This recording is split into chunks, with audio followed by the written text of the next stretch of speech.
Hello, everyone, and welcome back to 10 Minutes Daily Cafe Chat.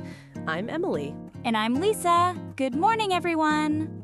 It is Thursday, January 22nd, 2026. How are you doing today, Lisa? The cold weather is really setting in, isn't it? It really is, Emily. Honestly, I can't start my day without a huge mug of hot chocolate lately. It's my winter fuel. Are you a coffee or cocoa person in winter?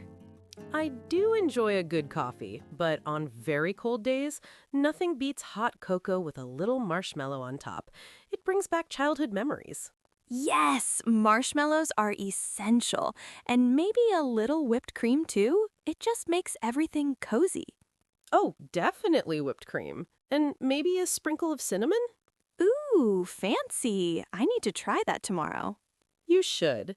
Well, we have a very interesting menu for you today to warm up your brain.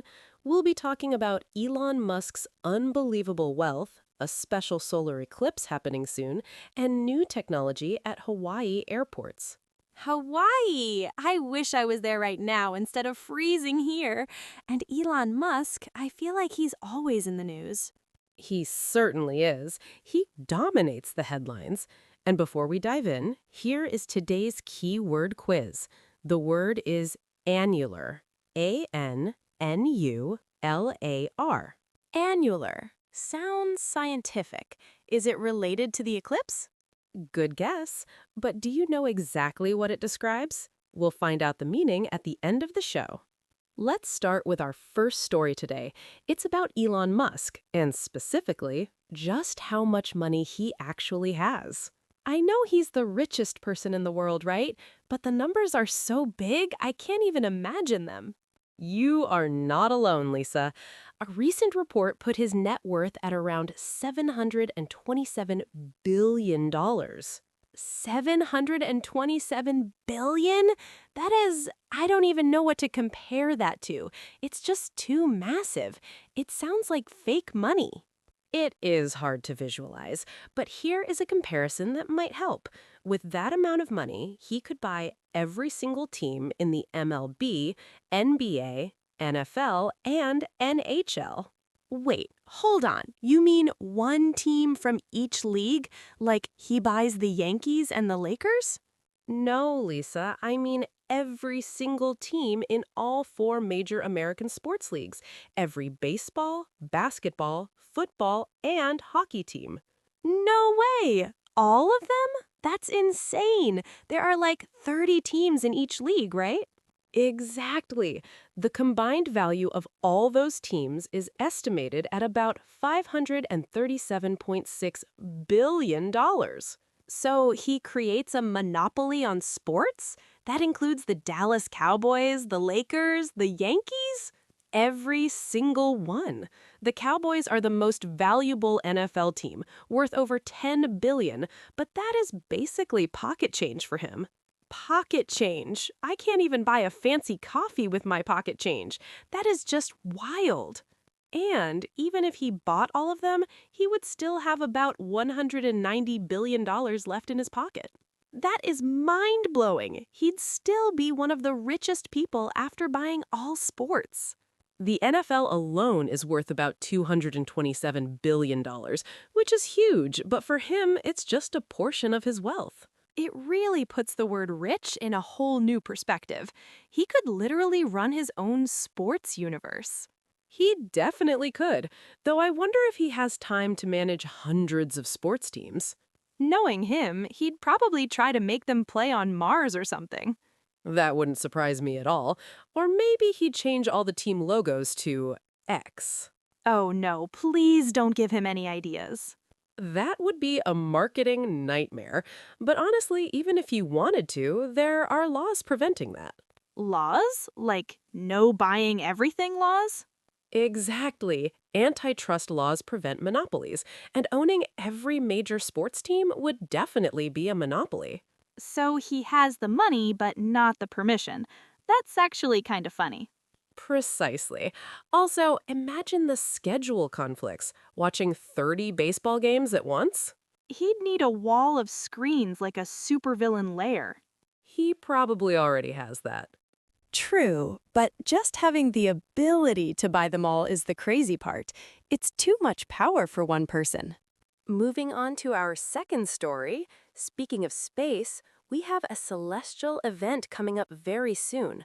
On February 17th, 2026, there will be an annular solar eclipse. Ooh, an eclipse. I love those. Is it going to be visible from here? I still have my eclipse glasses from last time. Unfortunately, you won't need them this time. This Ring of Fire eclipse will be mostly visible in Antarctica. Antarctica? So the audience will basically be scientists and snow? And penguins. Penguins? Oh my gosh, that is the cutest thing I've heard all day. Penguins watching an eclipse? It is a lovely image. Reports say the Ring of Fire will put on a show mostly for them. Can we go? Are there tours? I'd love to see penguins and an eclipse at the same time. There might be very expensive expedition cruises, but it is a long way to travel for a very short event. How short? The annularity, the part where the ring is visible, will only last about 2 minutes. Only 2 minutes? That's a lot of travel for 2 minutes of darkness. True, but you keep asking about the Ring of Fire. That's where the term annular comes in. In a total eclipse, the moon completely covers the sun. Right, that's when it goes totally black. Exactly. But in an annular eclipse, the moon is a bit further away from Earth, so it looks smaller in the sky. Ah, so it doesn't cover the whole sun. Correct. It leaves a bright ring of the sun visible around the edges of the moon. That's the Ring of Fire. I see. That sounds beautiful, even if only the penguins get front row seats. It really is spectacular, but there is one big risk with going all the way to Antarctica. What's that? Polar bears? No polar bears in Antarctica, Lisa. I mean the weather. It is often cloudy there. Oh, right. If it's cloudy, the penguins won't see anything. That would be tragic. Imagine traveling thousands of miles and seeing only gray clouds. I guess the penguins live there, so they don't have to travel. They just look up and hope for the best. Lucky them. But don't worry, 2026 is the start of a golden age for eclipses. We will have 3 total and 3 annular eclipses in the next 3 years. Really? So if I miss this one, I have other chances? Yes, lots of chances coming up. Just maybe not in Antarctica. Finally, our third topic today is about travel technology. If you are planning a trip to Hawaii, your airport experience might be changing. Take me to Hawaii, please. I need some sun. What's changing? Airport face scanning has arrived in Honolulu. It's called TSA Touchless ID. Touchless ID? Does that mean we don't need to show our tickets? Even better. For eligible travelers, you don't need to show your physical ID or boarding pass at the security checkpoint. You just look at a camera. Whoa, really? Just my face? That sounds super fast. Is it like sci-fi movie? It is designed to be much faster. You walk up, the camera scans your face, matches it to your passport photo in a government database, and you go through. A government database? That sounds a little intense. It is. That is why privacy groups are worried.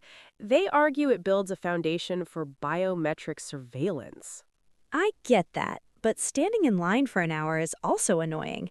I hate fumbling for my ID and ticket while holding all my bags. That is the trade-off. Convenience versus privacy. TSA says it's optional for now. Optional? That's good. So I can choose not to do it?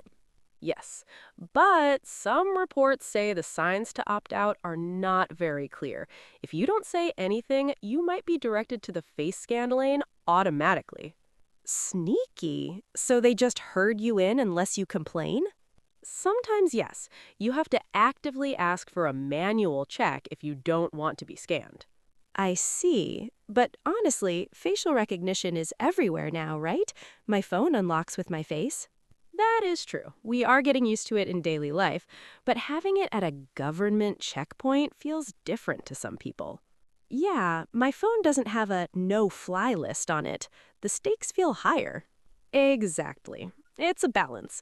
But if it reduces the wait time significantly, it will likely become the standard. I think I'd probably still use it. Anything to get to the beach faster, right? Many travelers feel the same way. Efficiency often wins over privacy concerns in travel. Definitely. Just make sure I don't have chocolate on my face from my morning cocoa. That might confuse the camera. A very valid concern, Lisa. And that brings us to the end of our stories for today. We talked about Elon Musk's sports team buying wealth, the penguin-friendly solar eclipse, and the new face scanning in Hawaii. It was a mix of mind-blowing money, nature, and tech today. Indeed. Now, let's answer our keyword quiz. The word was annular.